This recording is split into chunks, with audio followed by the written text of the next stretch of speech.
Est-ce qu'une seule personne, avec sa seule voix, peut vraiment changer le monde? Eh bien parfois oui, elle peut défier l'injustice et tout faire basculer. Mais imaginez un peu, comment on fait quand le monde autour de nous est complètement brisé, divisé par des panneaux comme celui-là?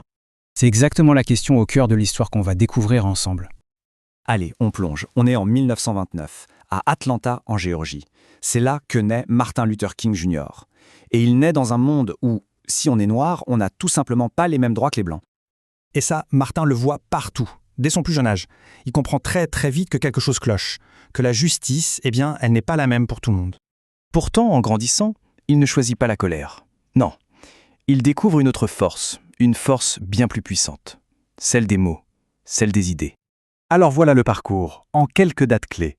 De sa naissance en 1929, dans ce monde divisé, jusqu'à sa fin tragique en 1968. Ces 4 moments, ils nous racontent l'histoire d'une voix qui a littéralement lancé un mouvement historique. Et c'est là que ça devient fascinant. Il va se forger une arme, mais pas celle qu'on croit. Il lit, il écrit, il dévore les écrits de Gandhi. Et là, c'est la révélation pour Martin. Il comprend que la non-violence, ce n'est pas de la faiblesse. Au contraire, c'est une force immense, une force qui peut déplacer des montagnes. Et puis un jour, l'étincelle. Une femme, Rosa Parks, dit non. Dans un bus, elle refuse de céder sa place. Un acte de courage simple, mais immense. Et cet acte va tout changer. Il propulse Martin sur le devant de la scène. D'un coup, il devient la voix du boycott de Montgomery. Et son message, il est d'une clarté incroyable. Devant les foules, il le répète encore et encore. On ne répondra jamais à la haine par la haine. C'est le cœur, le réacteur de tout son combat.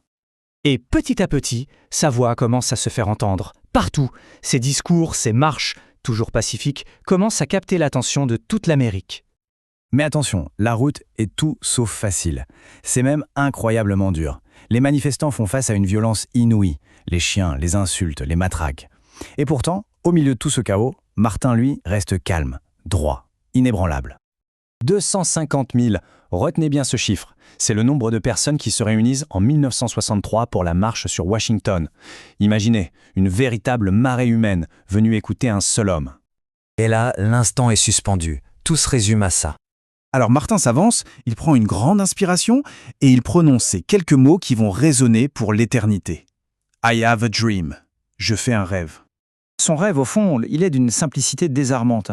Un futur basé sur l'unité, sur une justice, enfin, égale pour tous.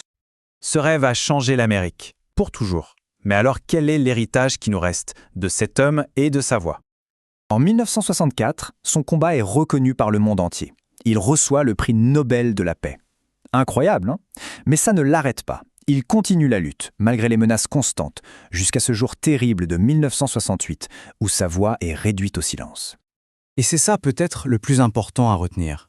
Face à leurs armes, les bombes, lui, il avait sa voix. Face à leurs matraques, il avait un rêve. Et face à leur haine, il avait l'espoir. C'est ça, sa véritable force. On a pu assassiner l'homme, mais jamais son message. Son rêve, lui, n'a pas été enterré ce jour-là. Au contraire, il continue de voyager, dans les écoles, dans la rue, dans les cœurs, partout dans le monde. Alors, la question reste entière, et c'est une question pour nous tous aujourd'hui. Si cette histoire vous a inspiré et que vous voulez en découvrir d'autres sur les grandes figures de la culture africaine et afro-américaine, eh bien suivez-nous sur Instagram, TikTok et YouTube.